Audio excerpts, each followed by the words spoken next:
અમારે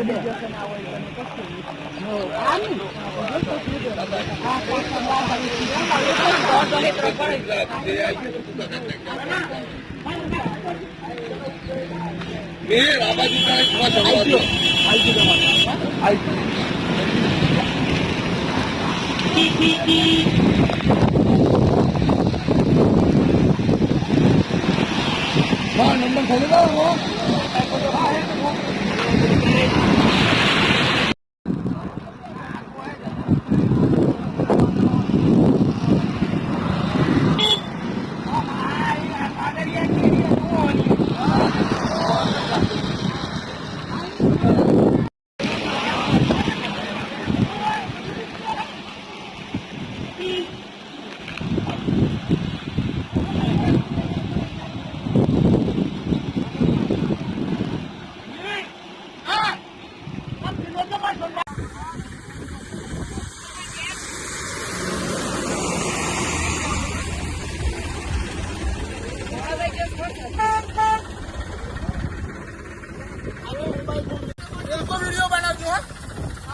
લીંબોઈ તરફથી જે વોકું આવ્યું છે એ વોકાનું પાણી કિશોરપુરા ગામના વોકામાં થઈ અને ત્યાં મોટો જબરજસ્ત પાડો તોડી અને કિશોરપુરા ગામના ખેડૂતોનું પાડાવાળી મગફળીના પાકનું જબરજસ્ત નુકસાન થયું છે.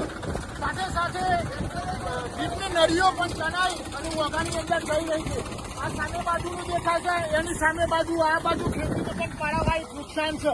જે કિશોરપુરા ગામના ખેતરો જે ગામની અડીને આવેલા છે ગામની અડીને આવેલા ખેતરોનું પણ પારાવાળી નુકસાન છે. જેથી કરીને તંત્રને ખાસ અમે એલર્ટ કરીએ છીએ કે આ પાડો જલ્દીથી જલ્દી ચોમાસા પછી બને અને આવનાર ચોમાસાની અંદર આ કોઈ પણ પ્રકારની તકલીફ ના થાય અને મોંઘું પણ પૂરું થાય એ માટે સરકારશ્રીને અમે રજૂઆત કરીએ છીએ. અને અત્યારે હાલ આ ઘટના સ્થળ ઉપર ખેતીવાડીના અધિકારીઓ મામલતદારશ્રી તથા તાલુકા પંચાયતના અધિકારીશ્રીઓએ તાત્કાલિક ધોરણે અહીં આવી અને સ્થળ નિરીક્ષણ કર્યું. એ ખાસ અમારી વિનંતી છે કારણ કે જે ખેડૂતોનું પાડાવાળી નુકસાન થયું છે ખેતીના પાકને એમને વળતર મળવું જોઈએ. ખેતીના પાકનું વળતર મળવું જોઈએ. સામે પપૈયા છે પપૈયાનું પણ વળતર મળવું જોઈએ અને આ બાજુ પણ ખેતીનું પાડાવાળી નુકસાન થયું છે તો એનું પણ વળતર મળવું જોઈએ એવી